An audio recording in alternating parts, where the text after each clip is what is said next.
जंगल की गहराई में एक कहानी पुरानी है। जंगल का राजा जो सब पे भारी है, उसकी दहाड़ में छिपा संदेश है सारा। मैं भी बाघ है अनुभूति का नारा।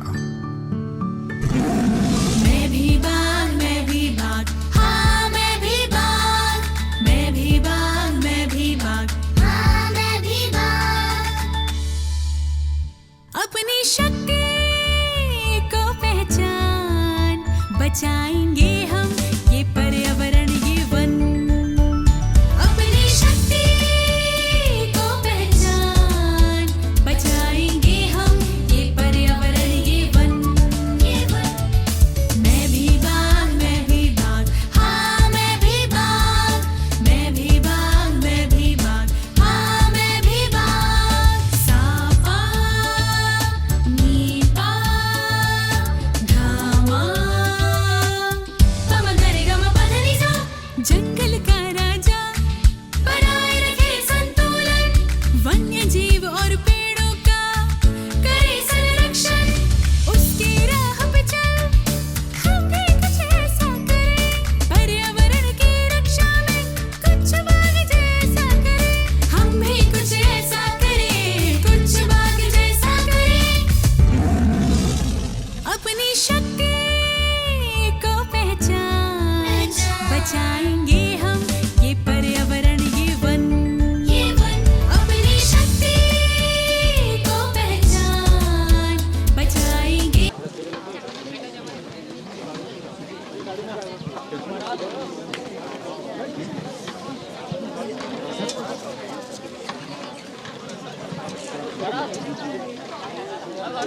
अधिकारी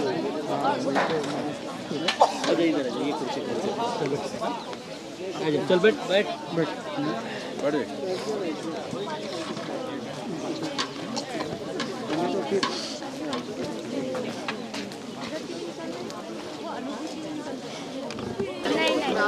ठीक है, कोई भी उठ के नहीं जाएगा।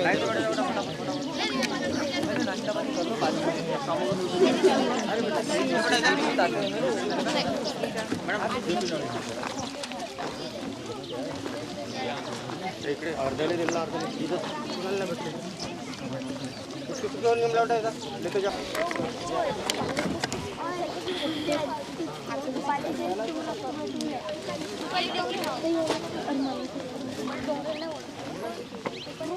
भैया नाश्ता किया सभी? जी जी। काफी वगैरह मिलेंगे, जो भी जानकारी आपको बताई जाएंगी नोट करके जाना। पेन लाएगी देते जाओ सब, तो सारे बच्चे नोट उनकी करेंगे ना, जो खास खास बातें रहती है उनको नोट करते चलना।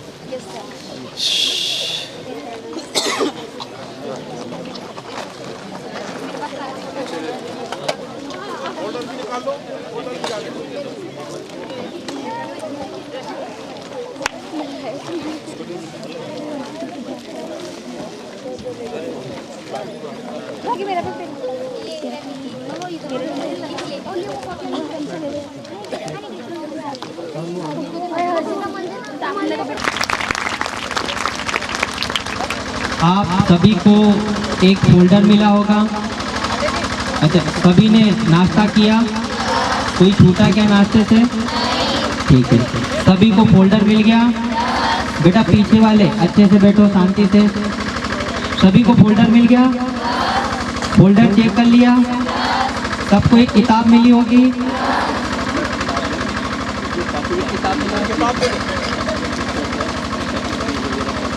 ठीक है, तो आपको अपने हाथ में किताब और पेन रखनी है। सिर्फ ये वाली बुकलेट और पेन अपने साथ रखें। फोल्डर को नीचे ज़मीन पे रख दे, या किसी के पास अपना बैग हो तो बैग के अंदर रख दे।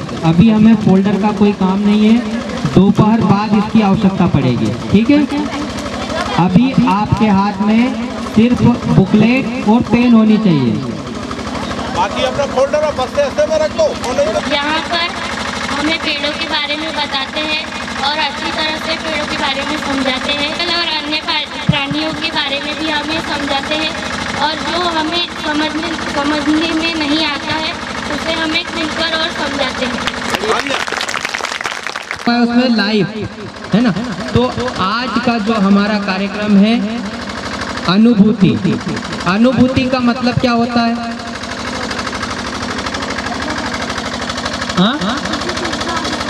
हाँ, किसी चीज का अनुभव करना, ठीक है। इसीलिए आपको हम जंगल में और नेचर के बीच में लाते हैं ताकि आप नेचर को अनुभव करें, उसको फील करें, सही है। जब तक किसी चीज को हम फील नहीं करते हैं उसके बारे में अच्छे से समझ पाते हैं क्या भाई? जैसे मान लीजिए कि कोई बोलता है कि शक्कर खाने में मीठी होती है, बोल दिया, आपने सुन लिया, आपको मज़ा आया क्या? नहीं। बट आपको किसी ने खाने के लिए दे दी, आपको ने खाया और आपको मीठी लगी, तो आपको उसका अनुभव हो गया ना कि शक्कर का स्वाद कैसा होता है? मीठा होता है। करेला कैसा होता है? जब तक नहीं खाया था आपको मालूम था क्या? खाने के बाद पता चला ना। तो वही होता है, किसी भी चीज़ को अनुभव करने के लिए हमें उसके नज़दीक जाना पड़ता है, उसके बीच में जाना पड़ता है, ठीक है, उसको समझना पड़ता है, तब हम उसको अच्छे से अनुभव कर पाते हैं। इसीलिए वन विभाग के द्वारा प्रतिवर्ष ये अनुभूति कार्यक्रम, स्कूली विद्यार्थियों का प्रशिक्षण सह जागरूकता अभियान। अब प्रशिक्षण और जागरूकता का क्या मतलब है? प्रशिक्षण माने ट्रेनिंग, जागरूकता माने अवेयरनेस, है ना। तो प्रशिक्षण यानी हम आपको यहाँ लाते हैं, आपको थोड़ा बताते हैं कि भाई इस पेड़ का नाम ये है, इसका क्या उपयोग है, ये औषधि है, इसका क्या उपयोग है। तो ये आपको हमें छोटी मोटी ट्रेनिंग दे रहे हैं ताकि आप समझें कि भाई सागौन का क्या उपयोग होता है, साजा का क्या उपयोग होता है, पीपल का क्या महत्व है, बरगद का क्या महत्व है, सही है ना। किताबों में तो बहुत कम पढ़ाते हैं इन चीज़ों के बारे में, ठीक है। जागरूकता यानी अवेयरनेस, इसका क्या मतलब होगा यहाँ पर? हाँ, हम आप लोगों को जागरूक करेंगे किसके बारे में, है ना, पेड़ पौधों के बारे में, वनों के बारे में, वन्य प्राणियों के बारे में, उनके संरक्षण के बारे में। आप यहाँ से जागरूक होने के बाद कहाँ जाएंगे? अपने घर जाएंगे, अपने स्कूल जाएंगे, अपने किसी रिश्तेदार के यहाँ जाएंगे, तो फिर आप क्या करेंगे? उनको जागरूक करेंगे। तो अनुभूति कार्यक्रम का जो मकसद है, स्कूली विद्यार्थियों को प्रशिक्षण देना और उनको जागरूक करना, ताकि आप आज सीखेंगे, अभी तो आप बच्चे हैं, बड़े भी होते जाएंगे, तो आप रोज किसी को जागरूक करेंगे वनों के बारे में, वन्य प्राणियों के बारे में। तो आप एक वॉलंटियर का काम करेंगे हमारे लिए, ठीक है, करेंगे आप? प्रॉमिस करते हैं? तो जोरदार तालियों से मेरा प्रॉमिस करें।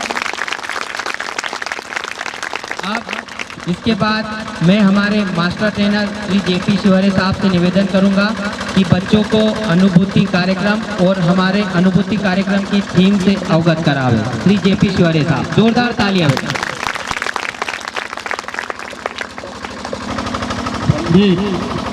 मातृ क्या होता है, इसका अर्थ मतलब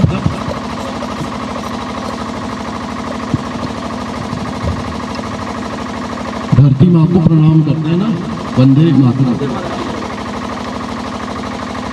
तो मैं वंदे कहूँगा, आप लोग मातरम कहेंगे जोर जोर। वंदे वंदे वंदे वंदे वंदे। अभी आपको हमारे रेंजर साहब ने बताया ना अनुभूति के बारे में, है ना।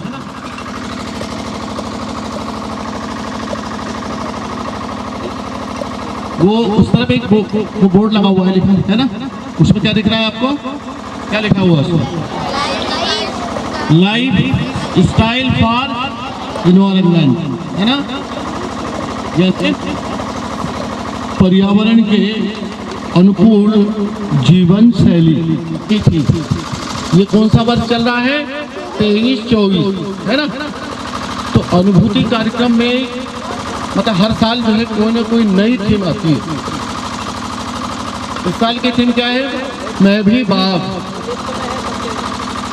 उधर ध्यान से देखो आपके पास, मैं भी बाघ। उसके ऊपर क्या बना हुआ है? बाघ का चित्र बना हुआ है।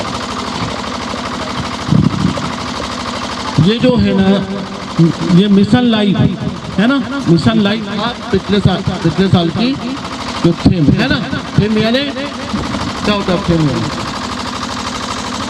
विषय वस्तु, ठीक उस पर ज़्यादा हम फोकस करते हैं, है ना, उसको ज़्यादा टारगेट करते हैं, ठीक। तो ये मिशन लाइफ के बारे में जब हम लोग जंगल से वापस आएंगे तब मैं आप लोगों को बताऊंगा थोड़ा इसके बारे में, और उसके साथ साथ प्रो प्लैनेट पीपल P3 के बारे में भी बताऊंगा, ठीक है ना। हम लोग अभी पथ भ्रमण के लिए जाएंगे जंगल में, उसके पहले मैं थोड़ा सा ये मैं भी बाघ थीम के बारे में बताता हूँ। सबसे पहले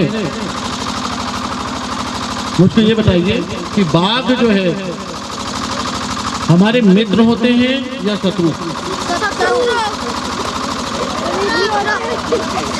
ये बोलिए आप, जो लगता है ना, जो आपको लगता है, ऐसा नहीं कि मित्र होते हैं या शत्रु? क्या मित्र? और शत्रु वाले कितने हैं आप बताएं? शत्रु वाले जल्दी, सब मित्र हैं तो फिर बाघ के सामने चले जाना फिर आपको बोला है ना। अच्छा बताइए मित्र क्यों है? मित्र क्यों है? जल्दी बताएं, मित्र क्यों कहा आपने? क्या कारण है उसका? तो उसके गले में हाथ डाल के घूम सकते हैं, फिर मित्र क्यों कहा? मित्र क्यों कहा? किया, हमला किया, है ना, ये पढ़ते हैं ना हम लोग। तो ऐसा क्यों हो रहा है भाई? ऐसा क्यों हो रहा है तो बताएगा क्या? ऐसा क्यों हो रहा है? अच्छा ये बताइए जंगल किसका है? ये जंगली जानवरों का जंगल है, ये वन प्राणियों का जंगल है। ये जबरन हम लोग जो है ना वहाँ घुस रहे हैं और अतिक्रमण कर रहे हैं, ठीक है ना। तो जंगल किसका है? ये वास्तव में जंगल पर पूरा का पूरा अधिकार किसका है? वन्य प्राणियों का, ठीक है। अब बाघ जो थीम है, मैं भी बाघ, ये थीम क्यों रखी गई इसके बारे में थोड़ा सा बताऊंगा आपको। बाघ क्या होता है कि कभी भी मानव पे सीधे वो हमला नहीं करता। एक बात ध्यान रख लें आप लोग, अपने दिमाग में भी रख लें कि बाघ कभी भी सीधा हमला नहीं करता। कब हमला करता है वो? या तो हम लोग बैठे हैं या झुके हुए हैं, लोहा बिन रहे हैं या और कुछ कर रहे हैं, लकड़ी बिन रहे हैं, तब वो इस भ्रम में कि ये जानवर है, इस भ्रम में कि ये जानवर है, तब हमला करता है, ठीक है ना। या फिर कब हमला करता है? जब हम उसको छेड़ते हैं, ठीक है ना। उसके अलावा बाघ कभी हमला नहीं करता। सीधे हमला करने वाले वन्य प्राणी कौन से? जैसे हम उनके सामने गए, हमने कुछ भी नहीं किया तो भी वो हमला कर देते हैं। कौन से वन्य प्राणी? कौन से वन्य प्राणी बताइए आप लोग? हाँ, रीछ, बिल्कुल सही, रीछ। ये बहुत अच्छा जवाब दिया हमने, रीछ हमला करती है ना। ये मेरी तरफ से चाहिए थी, तालियां, जोरदार तालियां। रीछ, भालू। और कौन हमला करता है? एक और है, सीधा हमला करने वाला। जैसे सामने गए तो सीधा हमला करता है, बिल्कुल कुछ भी नहीं सोचता समझता, आगे पीछे कुछ नहीं सोचता वो, और सीधा हमला करता है। क्या? नहीं, अब सबने बोल दिया जंगली सुअर, ठीक है ना। जो तेंदुआ होता है तो वो भी मतलब छुप के हमला करता है, लेकिन सीधा वो मानव पर हमला नहीं करता। अब देखिए, अब आगे बढ़ते हैं अपन। बाघ जो है हमारे पर्यावरण का और हमारी प्रकृति का सबसे बड़ा रक्षक है। इसको महसूस कब करेंगे, बात नहीं करो, लड़कियां बात करो। इसको महसूस हम कब करेंगे? अभी पूछेंगे सर। बात हमारी प्रकृति का और हमारे जंगल का और हमारे पर्यावरण का सबसे बड़ा रक्षक है। कैसे रक्षक है भाई? अब ये मैंने बोल दिया, आपने मान लिया, ऐसा आप लोग ये देखेंगे कि जिस जंगल में अम्बाला का जंगल देखिए, कभी गए हैं बोरपानी साइड में? नहीं, वहाँ का जंगल बिल्कुल बहुत घना और बड़ा अच्छा जंगल है, ठीक है ना। इसके अलावा बिछुआ के पास मैं गया था, मैंने महसूस किया, बच्चे भी गए थे वहाँ पर अनुभूति कार्यक्रम में, उन्होंने भी महसूस किया। एक जंगल है गंगार झीरी, वहाँ पर बाघ की गुफाएं हैं और वो लगा हुआ है, वो जंगल कहाँ से लगा हुआ है? तेज नेशनल पार्क से। वो जंगल इतना घना है वो जंगल, है ना, कि उसमें कहीं कहीं पर सूरज की किरणें भी नीचे नहीं आ पाती। अब जंगल घना होने से सब कुछ हो रहा है क्या? नहीं, वो तो सब कुछ रहा है, लेकिन हमको इसके बारे में भी समझना पड़ेगा कि जो जंगल घना है वहां पर क्या होगा कि बहुत सारे औषधि प्लांट वहां पर होंगे, है वहां पर बहुत सारे औषधि प्लांट है। वहां पर निरंतर बाघ का मूवमेंट है या बाघ का उपस्थिति है बाघ की वहां पर, ठीक है। वहां पर जितने वन्य प्राणी हमारे एरिया में, हमारे क्षेत्र में पाए जाते हैं, वो सारे के सारे वन्य प्राणी वहां पर पाए जाते हैं, भालू, सुअर, जंगली स्टाफ पूरे, ठीक है ना। इसके अलावा वहां पर आंवला यानी जो फलदार जितने पौधे पेड़ है ना जंगलों में जो पाए जाते हैं, फलदार पेड़ होना क्यों आवश्यक है जंगल में? क्यों आवश्यक है? किसके लिए? किसके लिए आवश्यक है? बोल दिया करो जल्दी जल्दी, गलत है? किसके लिए?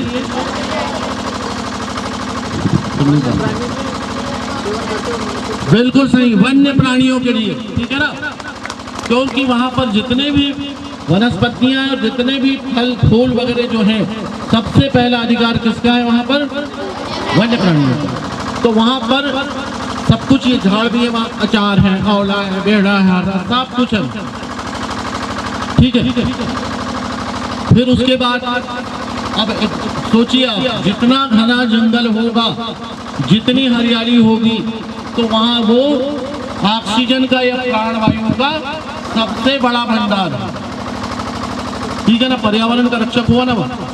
फिर उसके बाद में जितना मतलब जो है वो ऑक्सीजन वहां पैदा होती है, उत्पादित होती है, उतना ही वो कार्बन डाइऑक्साइड का अवशोषण करता है। सबसे पहला बाघ को जब भूख लगती है वो तभी शिकार करता है ना।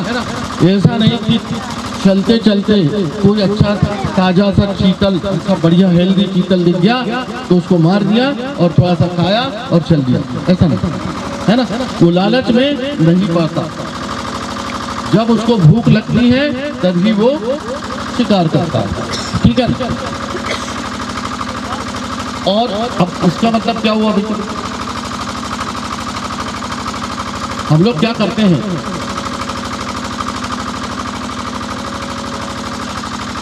बफे सिस्टम वगैरह में करते हैं ना हम लोग, लालच में रसगुल्ला, गुलाब जामुन, सारी चीजें ले लेते हैं और बाद में खा नहीं पाते हैं, तो उसको हम डस्टबिन में डाल देते हैं।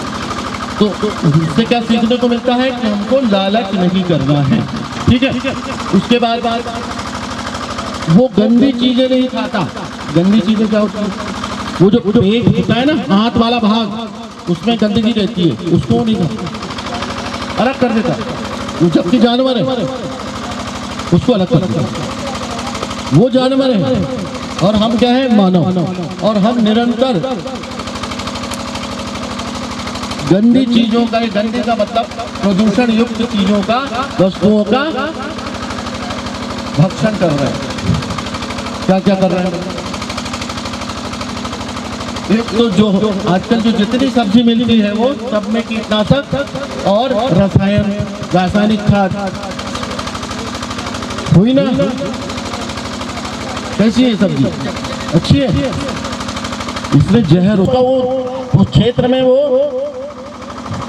में ही रहता है और बाहर वो बहुत कम जा पाता है। ठीक है।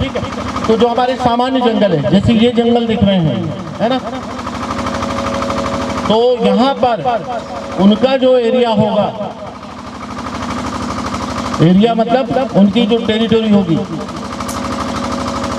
तो ध्यान से सुनिएगा आप लोग, यहाँ पर लगभग 50 वर्ग किलोमीटर की होगी। इससे घने जंगल में पहुंचेंगे हम तो उसका कितना एरिया होगा? 25 वर्ग किलोमीटर। और पेंच राष्ट्रीय उद्यान में पहुंच जाएंगे हम तो उसका एरिया है कितना? 7 वर्ग किलोमीटर। कितना? 7 स्क्वायर किलोमीटर। ठीक है। तो वो निरंतर, तो मैंने कहा थोड़ा सा कम घना, फिर ज़्यादा घना, फिर पेंच के पास पेंच नेशनल पार्क। तो इससे क्या अर्थ निकलता है भाई कि ऐसा क्यों है कि यहाँ पर बड़ा एरिया क्यों है, वहाँ छोटा एरिया क्यों है? क्यों है छोटा एरिया?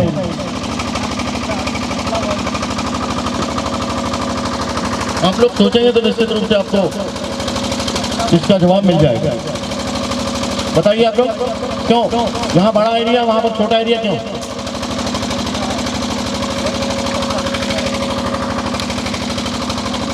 क्योंकि ये जैसे ये जंगल है ना, कम घना है, तो यहाँ पर जो शाकाहारी प्राणी है वो कम उपलब्ध है। ठीक है ना, इसलिए उसका बड़ा एरिया। ज़्यादा घने जंगल है वहाँ थोड़ा सा ज़्यादा है, तो वहाँ 25 हो गया वर्ग किलोमीटर। और जो हमारा पेंच नेशनल पार्क है वहाँ पर बहुत ज़्यादा है शाकाहारी प्राणी। ठीक है ना, तो उसका एरिया कम हो गया। यानी ये भोजन की उपलब्धता के आधार पर वो अपना एरिया निश्चित करता है। अच्छा, वो सीमा अपनी बना देता है। देखिए, सीमा बना देता है। सीमा मतलब कैसे बनाता है? एक तो क्या है कि वो तो जंगल का राजा है, उसने जहाँ सीमा बना दिया तो उसको कुछ कर नहीं सकता, है ना। तो वो सीमा पर अपने जो झाड़ होते हैं, जो बहुत सारे झाड़ होते हैं जो नरम होते हैं ना, उनको नाखून से पुरो देता है ना, निशान बना देता है। शांत रहेंगे भाई, नाखून से पुरो देता है ना, खरोच लगा देता है उसको। ठीक है। उसके बाद में सीमा पर जगह जगह वो यूरिन कर देता है। उसकी यूरिन की बहुत ज़्यादा तीखी गंध होती है, तो उस एरिया में कोई दूसरा क्या नहीं घुसता? दूसरा क्या है? बाघ नहीं घुसता। बिल्कुल सही, बाघ नहीं घुसता। सारे वन्य प्राणी तो घुसते हैं लेकिन बाघ नहीं घुसता। ठीक है ना। ताली बजाओ भाई, तालियां। तो उसमें है, अगर कोई बाघ घुसने की कोशिश करता है उस क्षेत्र में, उसकी टेरिटरी में, तो क्या होता है? उनमें युद्ध होता है। और युद्ध में कोई एक मरता है या कोई एक भाग जाता है। ठीक है ना। तो इससे क्या सीखने को मिलता है कि हमारी धरती पर एक पर्टिकुलर क्षेत्र में, निश्चित क्षेत्र में जितना भोजन हो वहाँ पर उतनी ही आबादी होना चाहिए। भोजन की उपलब्धता के आधार पर नहीं कि यहाँ 50 परिवार के लिए सब मतलब जमीन है किसी गांव में तो वहाँ 100 परिवार बस जाते हैं, है ना। इससे ये सीखने को मिलता है। ठीक है। और बाघ जो है हमेशा सावधान और सजग रहता है, सावधान और सजग रहता है। तो उससे ये भी हमको सीखने को मिलता है कि हमेशा हमको सजग और सावधान रहना चाहिए। ठीक है। तो ये बात इसलिए हमने हमारे जो भोपाल में क्या कहाँ हमला करता, चल के देखो ना, मेरे साथ चल के देखो, बताता हूँ कहाँ हमला करता। हमला किया क्या हमने? अभी मैंने समझाया, कुछ समझ में आया कि नहीं आया? तो सुना कि नहीं सुना आपने? तो वो और कितने शत्रु वाले आना चाहिए फोटो कांडे कर देख लेना, नहीं आएगा तो बता दूंगा। रेडी, स्माइल दो सब लोग।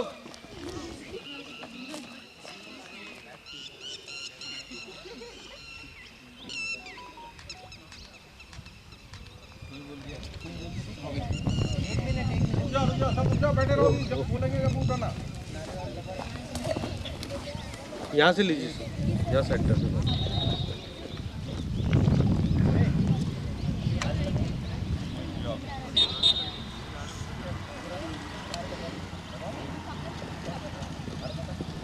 ये हम सब नहीं जाना है।